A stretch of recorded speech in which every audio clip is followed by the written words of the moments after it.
Good morning, Richard Eckley here. I'm trying out my new tablet thingy, so I'm not sure how this is going to work, but I should give it a try. Yeah, good morning, Richard Eckley here. Happy Monday morning to you on a Monday morning on your 4 keys to your healthier, happier you, and Monday is Health Monday. Well, I said recently I've been doing some sort of research on Alzheimer's disease. Obviously, my mum suffers from it, and a lot of people suffer from it. I'm actually doing some research through that, and it was saying actually in the last decade, Alzheimer's has gone up by 70% in just cases of Alzheimer's disease, and it's actually getting worse throughout mainly all through Western areas. And most of it is actually down to our lifestyle. Actually, there's only 10% of people who have the genetic gene which causes Alzheimer's. The other 90% could actually be prevented due to our lifestyle and how we're living in the Western world and our diets we're eating. And basically what Alzheimer's is, what they're explaining, it's a plaque. It builds up, amalgamine plaque builds up on the brain cells over time. This isn't something, as was interested to me, it's not something that just happens over 2 or 3 years.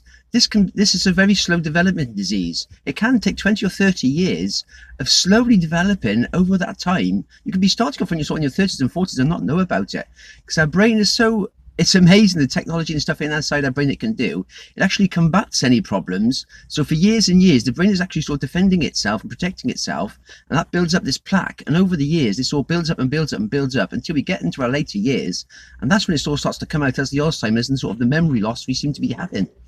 And it was saying on with the plaque, so it sort of builds up.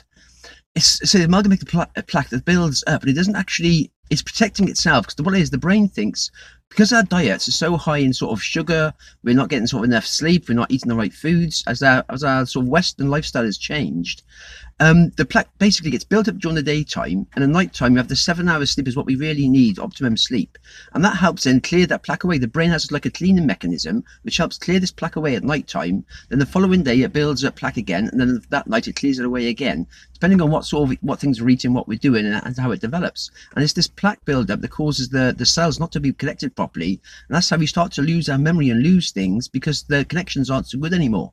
And there's actually 2/3 of Alzheimer's sufferers are actually women as opposed to men, and they're still trying to find out why this is. But a lot of the thing is because women have different wiring mechanisms in their brain to men, and they have much more connections in the memory part of the brain, and this is where a lot of the plaque is building up. So obviously they're losing their memories more in women than men because of this. There's also the hormone imbalances, the menopause, there's all different things as well, which is still looking into.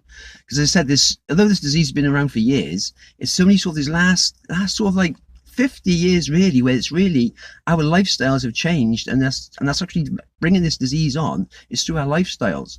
And so there's 4 main areas we can do to help clear the way. If we think of it a little bit like the Mickey Mouse's The Sorcerer's Apprentice, when he got this broom he was supposed to be carrying the water up and filling it up for his master, and he did some magic and got the brooms alive, so they started to carry up the water and pour that onto the cauldron thingy like. And then he tried to stop it, and then it was dividing up, and there was loads of these brooms all carrying this water and pouring it in, and he couldn't control it anymore. Well, that's basically a bit like what Alzheimer's is like. First off, we have the plaque build up. Say it's one broom building this plaque up, and it just builds up. The night time it's cleared away. But then because the foods we're eating, because the stress we're having, because we're not exercising enough, more of these sort of brooms, if you like, are then actually bringing more plaque during the daytime, and our brains haven't got enough power to clear it away at night time so much. And what happens is we've been trying to develop medicines and stuff on one particular thing at a time. So say you've got 36 of these brooms all bringing water in and pouring it onto your brain, which is the plaque buildup. Each medicine they're trying to develop, they're trying to do the whole 36 with one. So they're just actually aiming at one broom. So they may get rid of the one broom, but there's 35 brooms still pouring this plaque on, pouring this water on. And that's the problem they've got nowadays, because the brain is so complex, they can't do the whole brain and sort out the whole Alzheimer's disease. They're all focusing, because they've done it for years, is on one solution. It's a monolithic program, they call it. So they just focus on one bit and try and do one bit to solve the whole problem. Because the brain's so complex, you can't do it that way. It has to be a full system thing you have to actually use. And it's a combination, as I said, of your exercise. Basically, it's 30 minutes of exercise a day. That helps the brain again. It gets the blood flowing, it helps clear stuff away, it detoxifies it as well. You've got your health. We need to eat a lot more green vegetables. Green vegetables are amazing for your brain health and for all your whole body. Gets your vitamins in there, goodness in there. You got your mushrooms. There's the blueberries again that are amazing. There's lots of different things you can do that way. de-stressing is so important. We do live in a very stressful world. We're sort of worried about sort of money and family and life, and it's sort of all rushing around. It's like an instant society. So stress is a big part of it. So trying to sort of de-stress, relax more, try and relax your brain more. And something simple is just finding something funny you like to watch. Perhaps it's a TV series or a radio show or comedian. And laughter helps release endorphins, which helps the brain, which helps the whole thing. So if you can find something regularly to just smile and laugh about, that'll help you again that way. And then again, as I said, sleep. We need to get at least 7 hours sleep a night. Again, it's hard in this day and age, but that again gives the brain time to rest and to rejuvenate and help build cells, build new brain cells, and clear away all the plaque and the stuff that's been building up in our brains. And it's those sort of things that can help the whole area of our life. And so there's great books that I've been reading, doing some different research in. The one there is called The End of Alzheimer's. Again, that sort of explains more about the 36 different things that are affecting our brain and how that's all getting on and building up over the years, and how we can all take control of our lives and just to change our lifestyles. Because they said over in sort of like China, that's another big huge area, because they've been developing Western living sort of techniques, and their Alzheimer's is getting bigger. All the Western world societies, we're getting more and more Alzheimer's cases because we're all developing the Western lifestyle, which isn't exercising, which isn't eating right. We're having more stress and less sleep, and they're the 4 big key factors. And the book I'm actually still reading at the moment is The Alzheimer's Solution. Again, another great book.